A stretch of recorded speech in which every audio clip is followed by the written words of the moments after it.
Okay, Assalamualaikum dan salam sejahtera. So, hari ini cikgu nak ajar kamu bab 9 kepada kalian praktis 9.3 C muka surat 261.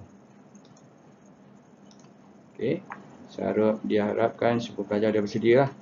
Okey. So, kita tengok soalan yang pertama. Okey, praktiskan diri 9.3 C. Okey, 7 keping kad berlabel dengan huruf GEMBIRA gembira dimasukkan ke dalam sebuah kotak. Sekeping kad dipilih secara awal daripada kotak. Okay, dengan menyenaraikan semua kesudahan yang mungkin, hitung kebanyakan kad yang dipilih huruf vokal atau R. Okay. So, mula kita senaraikan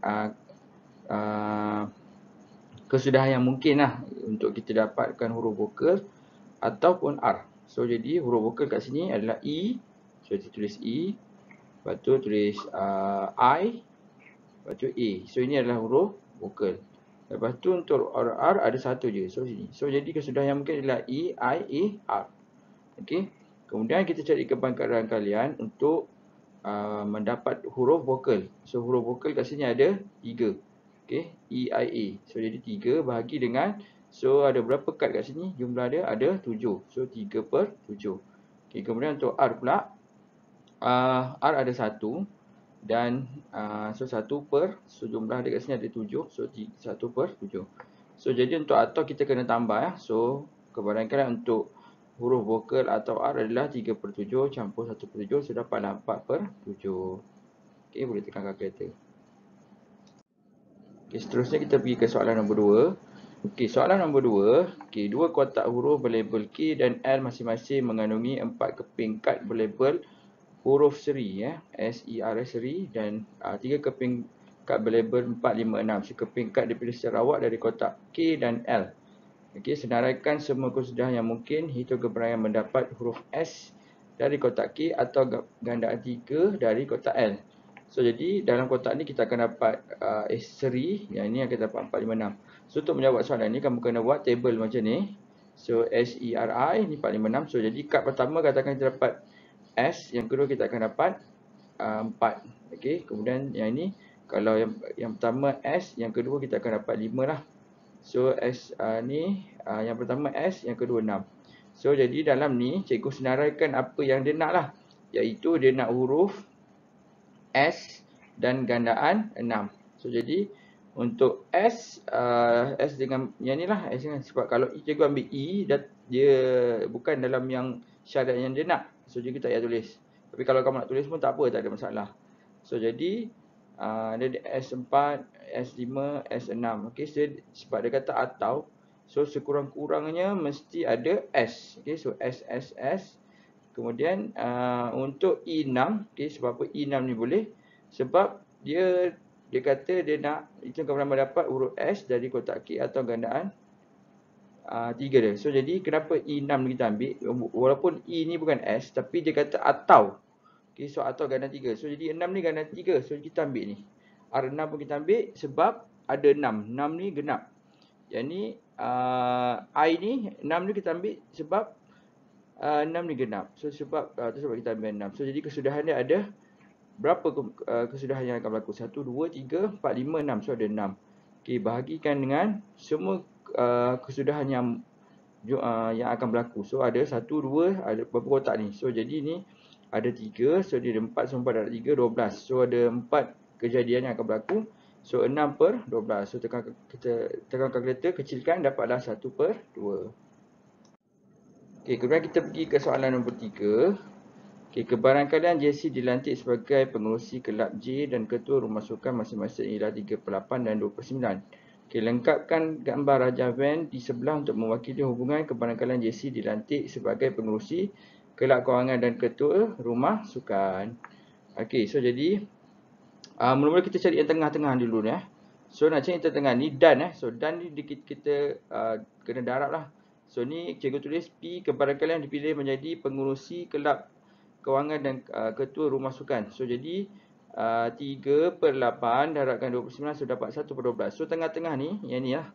Yang ni 1/12. Okey, kalau nak tengok lebih jelas tengok yang PDF yang cikgu bagi tu. So tengah-tengah ni adalah 1/12. Okey, so sekarang kita nak cari bahagian ni dengan bahagian ni. Yang inilah, yang ini dengan ni. So jadi dapat yang ini J 38. So 38 tolak dengan 1/12 dapatlah 7/24. So kita tulis kat sini 7/24. Okey, kemudian untuk K pula yang ini saja. So 2/9. Okey, sebab K dah 2/9. Untuk ni lah, satu bulan ni 2/9. Tapi kita nak ni je. So 2/9 tolak dengan 1/12 dapat 5/36. Okey. So jadi inilah jawapan dia. Okey. Tapi dia nak kat sini dia nak lengkapkan. Dia suruh lengkapkan saja. So dah dapat ni. Okey, yang ini macam mana cikgu dapat? Okey. Cikgu dapat ni. Kita tahu kebarangkalian nilai paling terbesar adalah 1. So jadi untuk dapat yang ni 1 tolakkan dengan 7/24 tolak 1/2 tolak 5/36. Kamu akan dapat 35/72. So jadi ini adalah kat kawasan sini. Okey. Okey, kemudian B, hitungkan kebarangkalian JC tidak dilantik sebagai pengerusi kelab atau ketua rumusukan. So maksudnya dia tak dipilih apa-apa pun. Inilah. So jadi yang bahagian luar ni.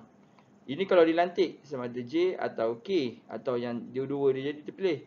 Tapi sekarang ni dia kalau tak terpilih apa-apa. So jadi ni kita boleh tutup. So jadi jawapan dia lain ni yang luar ni. So dapatlah 35 7/2.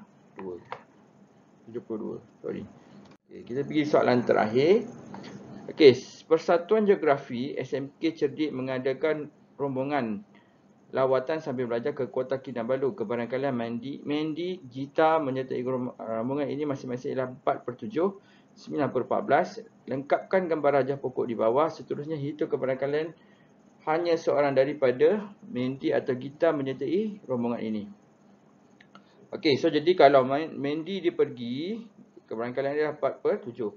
Kalau dia tak pergi, itu sebab dia M prime, dia akan jadi 3/7. Macam mana dapat 3/7 ni? 1 tolak 4/7 kita dapat 3/7. Okey. Okey, lepas tu yang kali kedua pula Gita pergi. Okey, kalau Gita pergi 9/14. Kalau dia tak pergi, tolaklah 1 tolakkan dengan 1 tolak dengan 9/4 kita akan dapat 5/14. Okey. Okey, sorry, ni 9/14. Okey. So jadi untuk yang ni pula kita katakan Mandy tak pergi tapi Gita pergi. So kebarangkalian dia adalah 9/14. Kalau dia tak pergi 5/14. Mana dapat 5/14 ni? 1 tolak 9/14. Okey. Okey, dalam soalan dia nak Mandy atau Gita menyertai. So jadi ini Mandy atau Gita. So dua-dua pergi. Tapi dia nak atau. Okey. So mesti salah satu je yang pergi. Okey. Sama ada Mandy. Seorang lagi mesti tak pergi. Okey. So jadi kat sini komputer standard kita tengok. Ni Mandy pergi, Gita pergi. So tak boleh kita ambil ni. Yang ni Mandy tak pergi, Gita pun tak pergi. So jadi kita tak boleh ambil ni. So jadi kita ambil ni. Mandy pergi, Gita tak pergi. Mandy tak pergi, Gita pergi. So jadi bila dapat ni kita kena darab lah. So 4/7 darabkan dengan 5/14. So kita dapat 10/49. Lepas tu untuk yang ini 3/7 darab 9/4 dapat dah 27/98. Okey, so jadi dia nak kebarangkalian ni Mandy atau Gita ni. So jadi kita tambahkan 10/49 campur dengan 27/98. So campurkan dapatlah ni. Okey. So jadi bila dah siap, kamu dah siap buat latihan ni, boleh hantar untuk cikgu rekod. Hantar PM lah ke WhatsApp ke boleh. Okey, sekian, terima kasih. Kalau ada akaun Google pun boleh. Okey. Sekian, terima kasih.